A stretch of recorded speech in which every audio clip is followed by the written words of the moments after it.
Nah ya lur, di video kali ini saya akan berbagi pengalaman dan sedikit sharing ke kalian semua ya. Nah tadi kan saya lagi ganti oli motor Vario 125 saya ini ya lur.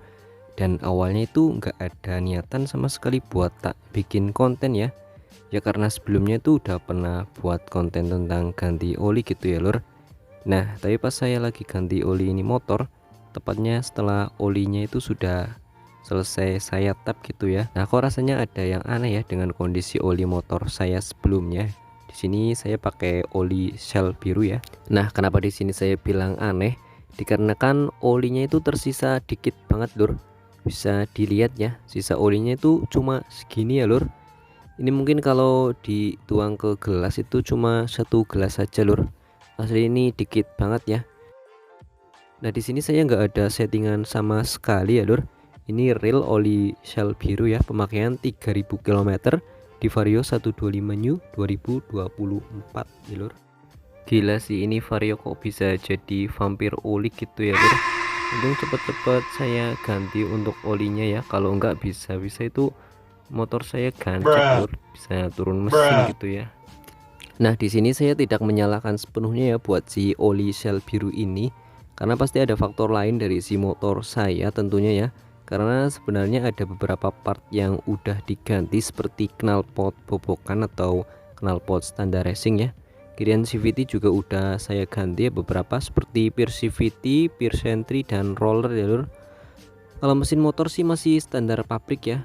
Cuma ya saya nggak tahu pasti juga ya hal-hal tadi itu berpengaruh juga apa enggak buat si olinya ya lur. Bisa surut gitu ya. Nah terus saya coba buat cek blok mesin atau area permesinan ya, barangkali ada yang bocor atau bagaimana ya. Ternyata nggak ada masalah sama sekali sih, masih kering, nggak ada oli rembes atau bocor ya lor.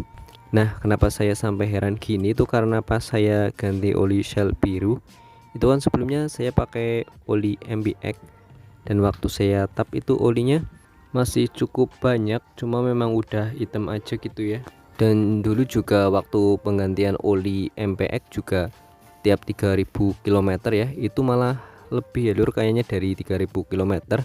Soalnya saya termasuk telat ganti oli pada waktu itu ya lur, mungkin di kisaran 3500 sampai 4000 km sepertinya sih. Padahal ya sama untuk knalpot dari dulu pakai popokan dan udah up kirian juga.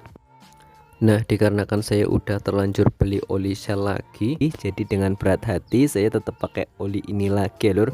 Cuma kali ini saya coba yang Shell warna kuning ya, dan karena saya nggak mau kejadian kayak gini lagi, pergantian olinya nanti saya set di 2000 km saja ya.